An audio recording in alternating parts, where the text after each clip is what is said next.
आप का प्रयोग मध्यम पुरुष, निजवाचक और अन्य पुरुष के रूप में भी किया जाता है। मैं पहले ये बतला देना चाहूंगा कि बोलने वाले को उत्तम पुरुष कहते हैं, सुनने वाले को मध्यम पुरुष कहते हैं और जिसके बारे में कुछ कहा जाए उसे अन्य पुरुष कहते हैं। तो यहां पर है मध्यम पुरुष, अर्थात आप का प्रयोग सुनने वाले के रूप में किया जा रहा है, इसीलिए आप का प्रयोग मध्यम पुरुष के रूप में किया जा रहा है। जैसे आप जाते हैं, यहां पर प्रश्नवाचक चिन्ह है। आप जाते हैं यानी आपसे पूछा जा रहा है कि आप जाते हैं। यहां पर आपके बारे में कुछ कहा जा रहा है और सुनने वाले भी आप ही हैं, इसीलिए यहां पर सुनने वाले की प्रधानता है, इसीलिए यहां पर आप जो है मध्यम पुरुष के रूप में आया है।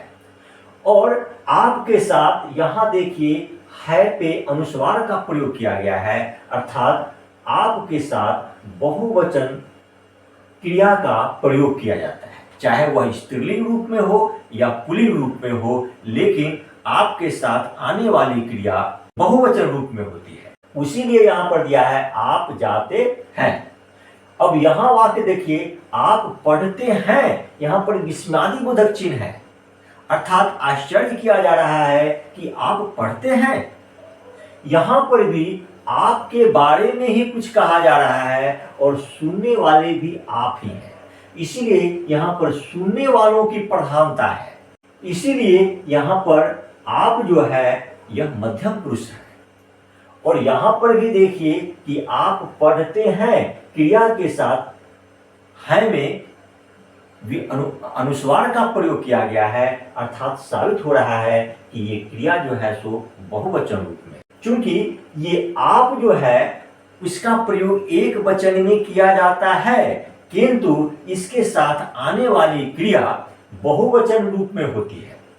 यदि आपका प्रयोग नहीं करते हैं और किसी के साथ बहुवचन क्रिया का प्रयोग करते हैं, तब भी माना जाएगा कि आप उन्हें सम्मान दे रहे हैं। जैसे स्वामी विवेकानंद एक महान पुरुष थे अर्थात थे जो है वह बहुवचन का रूप है, तो ज्यों ही हम बहुवचन का रूप देते हैं हम उन्हें सम्मान दे रहे हैं।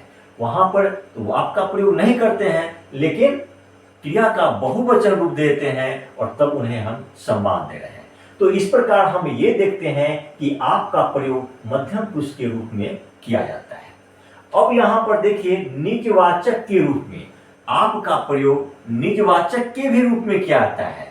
निज का मतलब होता है स्वयं, अपने आप, अर्थात आपका प्रयोग जो है वह स्वयं का भी बोध कराता है, अपने आप का भी बोध कराता है। जैसे यह काम मैं आप ही कर लूंगा, अर्थात यह काम मैं स्वयं कर लूंगा, यानी आप ही जो है यहां पर निज यानी स्वयं कर लेने की बात करता है, निजता का बोध कराता है, यानी स्वयं काम कर लेने का बोध कराता है, इसलिए ये आप जो है यहां पर निजवाचक सर्वनाम है। उसी तरह से वह आप ही खा लेगा, अर्थात वह स्वयं खा लेगा, वह खुद खा लेगा। यहां पर क्या है, आप जो है स्वयं का बोध कराते हैं, खुद का बोध कराते हैं, इसलिए आप यहां पर निजवाचक सर्वनाम है।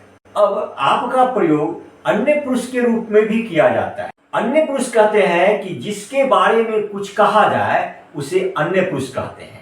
यहां पर देखिए कि आपका प्रयोग अन्य पुरुष के रूप में भी किया जाता है, अर्थात किसी के बारे में जब कुछ कहा जाता है और उसके लिए जब आप सर्वनाम का प्रयोग करते हैं तो वह अन्य पुरुष का सर्वनाम होता है। जैसे स्वामी विवेकानंद एक महान विद्वान थे, यहां पर देखिए कि स्वामी विवेकानंद एक वचन में है, फिर भी उनके साथ थे बहुवचन क्रिया का प्रयोग कर हम उनको सम्मान दे रहे हैं। उसी तरह से आपका भी प्रयोग एक वचन में ही होता है, किंतु उसके साथ बहुवचन क्रिया का प्रयोग कर देने से आप जो है वह सम्मान का बोध कराने वाला सर्वनाम का काम करता है। अब दूसरा वाक्य देखिए, आपके नाम पर अनेक संस्थाएं चल रही है। अब ये देखिए, आप आपके नाम पर जिसके बारे में कुछ कहा जाए उसे अन्य पुरुष कहते हैं।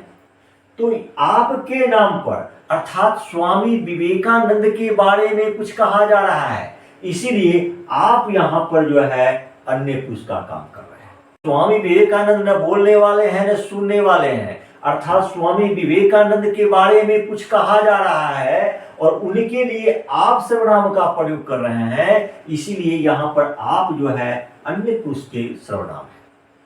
तो इस तरह से हम ये देखते हैं कि आपका प्रयोग मध्यम पुरुष, निजवाचक और अन्य पुरुष के रूप में भी किया जाता है, किंतु इसका प्रयोग एक वचन में तो किया जाता है, किंतु इसके साथ आने वाली क्रिया बहुवचन रूप में होती है। धन्यवाद।